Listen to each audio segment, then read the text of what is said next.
دوستو یہ آج سے تقریباً 30 سال پہلے کا واقعہ ہے جو میرے ساتھ پیش آیا تھا۔ میں اپنی نوکری کے لیے سکر آیا تھا۔ یہاں میری ماموں رہتی تھی تو کچھ دن میں ان کے گھر ٹھہر گیا کہ جب تک کہیں اور میرا رہنے کا بندوبست نہیں ہو جاتا۔ ماموں جان کے گھر میں کئی سالوں کے بعد آیا تھا۔ بچپن میں کبھی اماں جان کے ساتھ آیا کرتا تھا۔ ابھی کچھ دن ہی گزری تھی، نئی نوکری تھی، میں اس میں الجھا ہوا تھا۔ ایک رات میں دیر سے گھر لوٹا، کھانا کھا کر میں اپنے کمرے کی جانب بڑھا تو مجھے ایسا محسوس ہوا کوئی اوپر کی جانب گیا ہو۔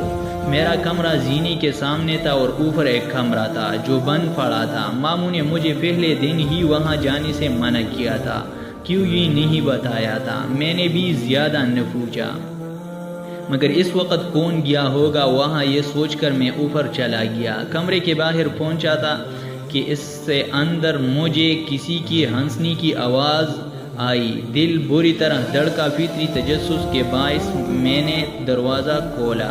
اندر کوئی بھی نہیں تھا۔ میں نے نظر گھما کر چاروں جانب دیکھا۔ کمرہ عرصہ بند رہنے کی وجہ سے گرد آلودہ ہو رہا تھا۔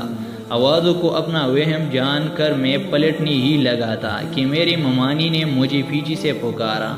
میں نے چون کر دیکھا، مجھے حیرت بھی ہوئی کہ وہ کبھی سیڑھیاں نہیں چڑھتی تھی پھر اوپر، مگر انہوں نے کہا کہ مجھے اوپر آتے دیکھا تو میرے پیچھے چلی آئی۔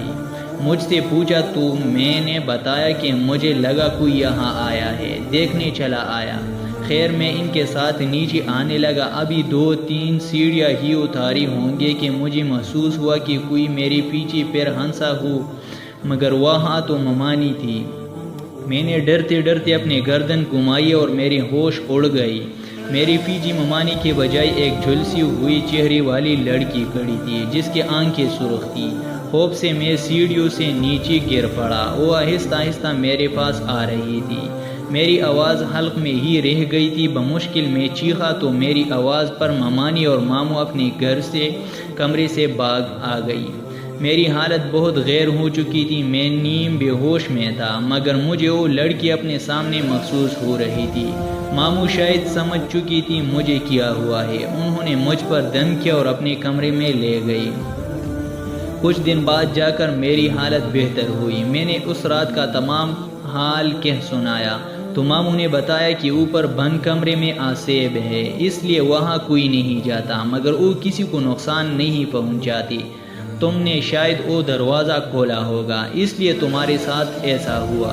اس کے بعد میں جتنا وقت بھی ان کے گھر رہا، کبھی زینے کے پاس بھی کھڑا نہیں۔